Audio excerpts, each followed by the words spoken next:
القارعة ما القارعة وما أدراك ما القارعة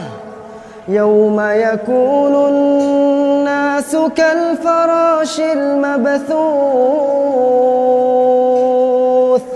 وتكون الجبال كالعهن المنفوش فأما من ثقلت موازينه فهو في عيشة راضية وأما من خفت موازينه فأمه هاوية وما أدراك ما هي نار حامية